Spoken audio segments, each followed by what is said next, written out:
अरे कौन है भाई? सीट शेयरिंग फाइनल करीब करीब हो गया है और वहाँ कोडरमा सीट से हमारे उम्मीदवार रहेंगे। और जहाँ तक बिहार की बात है, आखिरी चरण में बातचीत है और उसके बाद ही हम लोग पूरी जानकारी आप लोग को दे पाएंगे।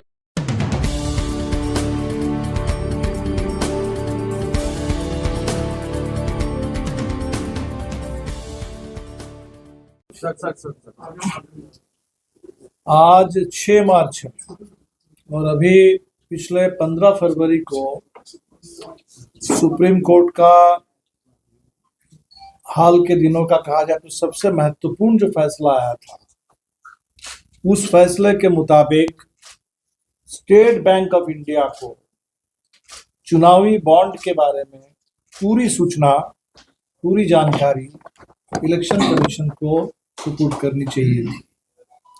लेकिन 2 दिन पहले स्टेट बैंक ने सुप्रीम कोर्ट के पास अभी ये गुजारिश की है कि स्टेट बैंक को सिर्फ 22,217 चुनावी बॉन्ड, इसकी पूरी जानकारी देने के लिए आज के जमाने में जहां डिजिटल बैंकिंग का जमाना है, डिजिटल इंडिया का जमाना है, तो स्टेट बैंक को 30 जून तक का समय चाहिए।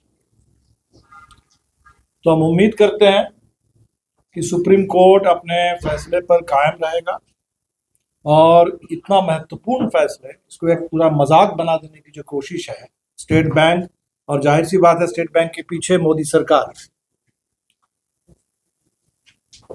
तो इसमें जो बड़ा सवाल खड़ा होता है कि सुप्रीम कोर्ट ने इससे पहले जो इस पूरे इलेक्टोरल बॉन्ड के मामले में जो इंटरिम वर्डिक्ट था, उस वर्डिक्ट के हिसाब से स्टेट बैंक के पास पूरा रिकॉर्ड होना चाहिए।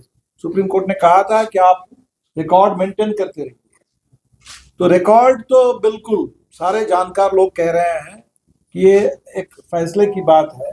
अगर स्टेट बैंक को केंद्र सरकार अलाउ करे और स्टेट बैंक अपने सुप्रीम कोर्ट के फैसले पर अमल करे, तो इसमें कोई वजह नहीं है, इसमें 4 महीने के समय चाहिए। हम सब लोग देख रहे हैं कि कोई आम आदमी जब बैंक में कोई अकाउंट खोलता है आजकल, तुरंत उसको आधार, पैन सब कुछ देना पड़ता है। आप कोई भी छोटा मोटा ट्रांजैक्शन करते हैं आज के जमाने में, तुरंत आपके पास बैंक से SMS आ जाता है कि आपका कितना पैसा कहाँ कटा, क्या हुआ।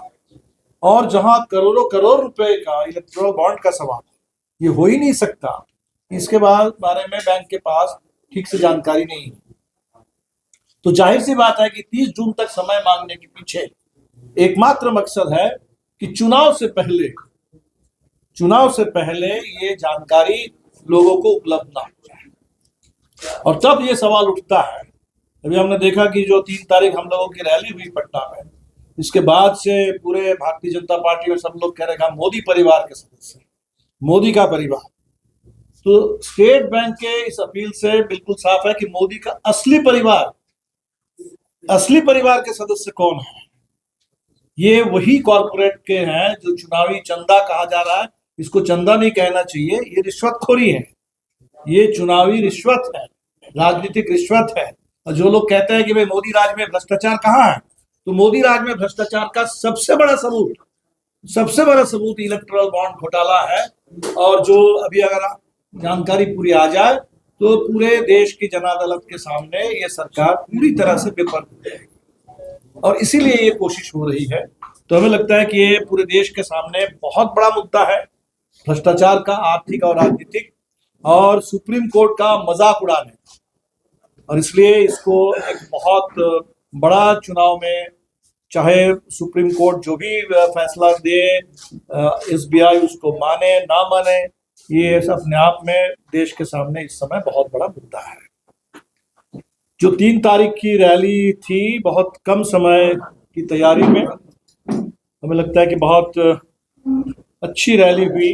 हालांकि हम पूरी तरह से संतुष्ट नहीं हैं, क्योंकि जिस तरह की और भागीदारी होनी चाहिए थी, हमने देखा कि मौसम के चलते उसमें थोड़ी दिक्कत आई।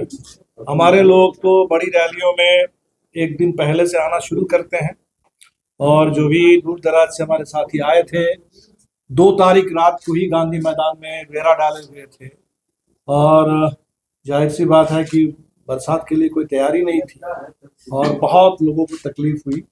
और 3 तारीख सुबह भी निकलने वाले जो लोग थे उस समय जो बारिश की स्थिति थी, जिसके चलते भी पूरी संख्या में लोग आ नहीं पाए। बावजूद इसके जो रैली हुई, हमें लगता है कि एक बहुत अच्छी रैली हुई पूरे बिहार के लिए और देश के लिए।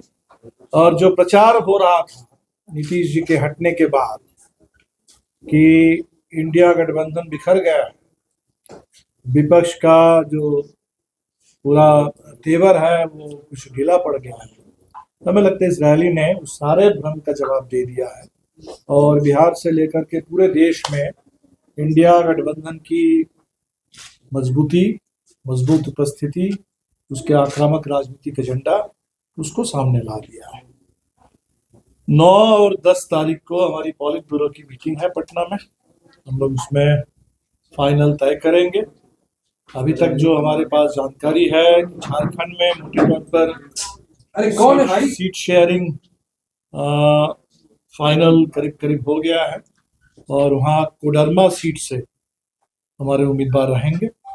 और जहाँ तक बिहार की बात है, आखिरी चरण में बातचीत है और उसके बाद ही हम लोग पूरी जानकारी झारखंड में कितना सीट पर लड़ेंगे? झारखंड में 1 ही सीट पर लड़ेंगे, 1 ही सीट पर लड़ेंगे। बिहार में अभी बातचीत का क्रम जारी है, इसीलिए मैं कोई संख्या की बात अभी नहीं करूंगा, इसीलिए मैं उस पर बात अभी नहीं करूंगा। 9-10 को टीवी मीटिंग हमारी है, इसके बाद इस पर पूरी जानकारी दे देंगे।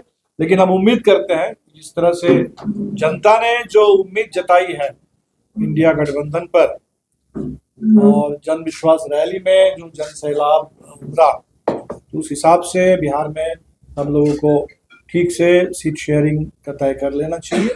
और हमें तो पूरी उम्मीद है, पूरा भरोसा है कि बिहार का, झारखंड का और उसी तरह उत्तर प्रदेश और महाराष्ट्र में भी 2019 में जो चुनाव परिणाम उससे काफी अलग, बिल्कुल 2020 में हम लोग जहां तक पहुंच गए थे, बात उससे आगे बढ़ने का है, उससे बात आगे बढ़ेगी। बिहार इस पूरे देश में इस बदलाव के चुनाव में बिहार अगुवाई करेगा, ये पूरा बिहार पर भरोसा है। सर, ये जो कोडरमा सीट पे चुनाव लड़े, क्या इंडिया गठबंधन? बिल्कुल, इसीलिए हमने कहा इंडिया गठबंधन के तहत बिहार में सर आप लोगों की कितने सीटों की डिमांड है? सर कितने सीटों पर